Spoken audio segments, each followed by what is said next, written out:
Nara Lokesh clear cut signal ఇస్తున్నారు. తనే ఇప్పుడు యాక్టింగ్ సీఎం, భవిష్యత్తులో కాబోయే సీఎం అన్నటువంటిది. ఇప్పుడు పవన్ కళ్యాణ్ ఒక మంత్రి, ఆయనకు 3 శాఖలు ఉన్నాయి. ఆయన వెళ్ళి ఢిల్లీలో ఉన్నటువంటి కేంద్ర మంత్రులతో కలిసి వస్తారా? లేదు. లేకపోతే ఒక అచ్చెన్నాయుడు, లేకపోతే కనుక ఒక టీజీ భరత్తో వెళ్ళి కేంద్ర మంత్రులు కలిసి వస్తారా? లేదు. కలవగలిగేటటువంటి అవకాశం ఎవరికి ఉంది? సీఎంకి.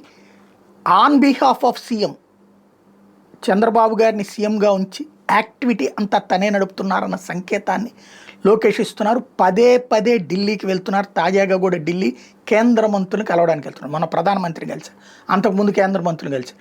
తద్వారా ఓవరాల్గా పేరుకి చంద్రబాబు గారు సీఎంగా ఉన్నా సరే అసలు యాక్టింగ్ సీఎం తనే అన్నటువంటి సంకేతాన్ని ఇస్తున్నారు. ఈవెన్ నిన్న ఇండియా టుడే కాంక్లేవ్ సాధారణంగా ముఖ్యమంత్రులు పాల్గొంటారు. ముఖ్యమంత్రులు కాకుండా చంద్రబాబు గారి తరపున లోకేష్ పాల్గొన్నారు. అంటే దాన్ని బట్టి క్లియర్ కట్ సంకేతం అయితే ఇస్తున్నారు. కాకపోతే అధికారికంగా ఎప్పుడు ఛార్జ్ తీసుకుంటారన్నదే చూడాలి. మొన్నటిదాకా ఆంధ్రజ్యోతి లోకేష్ని డౌన్ ప్లే చేసి చంద్రబాబుని హైలైట్ చేస్తూ ఉండేది. ఈనాడు కూడా అలాగే చేసేది. ఇప్పుడు వాళ్ళిద్దరూ కూడా మారారు, లోకేష్ని హైలైట్ చేస్తున్నారు. కాబట్టి త్వరలో ఛార్జ్ తీసుకునే అవకాశం ఉంటుంది. ఏం జరుగుతుందో చూడాలి.